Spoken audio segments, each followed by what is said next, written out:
अस्सलामु अलैकुम वरहमतुल्लाहि वबरकातुहू। बेटियों का दिल ना दुखाओ, एक सबक आमोज़ कहानी।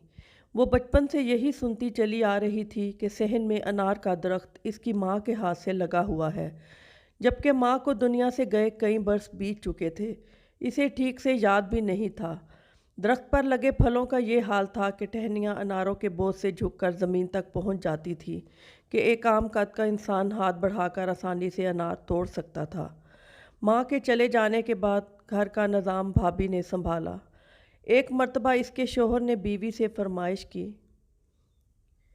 कि बेगम, सुना है आपके घर जो अनार लगे हैं बहुत जायकादार हैं, चंद अनार तो तोड़ कर लाएं, हम भी चखें। अगले ही दिन वो माँ के घर गई और चुपके से चंद अनार तोड़े और अपने पर्स में छुपा लिए।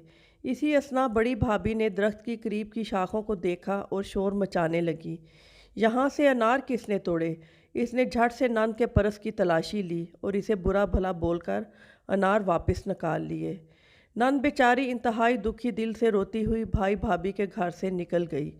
खामन से माजरत तलब की कि वो अनार नहीं ला सकती क्योंकि इसे इजाज़त नहीं। खुदा की करनी देख लीजिए, सुना था जिस घर से बेटी दुखी करके निकाली जाती है, इस घर से रिज़्क़ की फरावानी रोक दी जाती है। ऐसा ही हुआ। अनार जो फलों के बोझ से झुक जाता था, अगले बरस इसने ना सिर्फ फल देने से इनकार कर दिया, बल्कि दरख्त की जड़ों में ऐसे कीड़े पड़ गए जो ज़मीन में फैलना शुरू हो गए। कीड़ों की रोज़ बरोज़ बढ़ती हुई तादाद बहुत खौफनाक मंजर पेश करने लगी और नौबत जहाँ तक आन पहुंची कि दरख्त को जड़ से उखाड़ कर फेंक दिया गया और इस जगह भारी मकदार में केमिकल डाला गया ताकि कीड़े ख़त्म हो जाएं। बात जहाँ ख़त्म नहीं होती, एक मर्तबा वही बेटी इनके घर वापस आई और दरख्त को याद करके रोने लगी। इसने दरख्त की जगह अपना हाथ रखा और माँ को याद किया। अचानक इसकी नज़र एक नन्ही सी जड़ पर पड़ी। इसने उसे उखाड़ कर मुट्ठी में बंद कर लिया और घर चली गई। घर जाते ही वो जड़ ज़मीन में उगा दी और अल्लाह की कुदरत, वो जड़ ताकत पकड़ने लगी। सिर्फ 2 साल बाद ही वो जड़ तनावर दरख्त बन गया। देखने वाले महवे हैरत हैं कि 3 साला दरख्त अब फल देने लगा। चंद सालों में ये बिल्कुल वैसा ही दरख्त बन चुका था जिसे जड़ से उखाड़ कर फेंक दिया गया था। अब इस दरख्त का फल पूरे ख़ानदान बरादरी में तकसीम किया जाता है।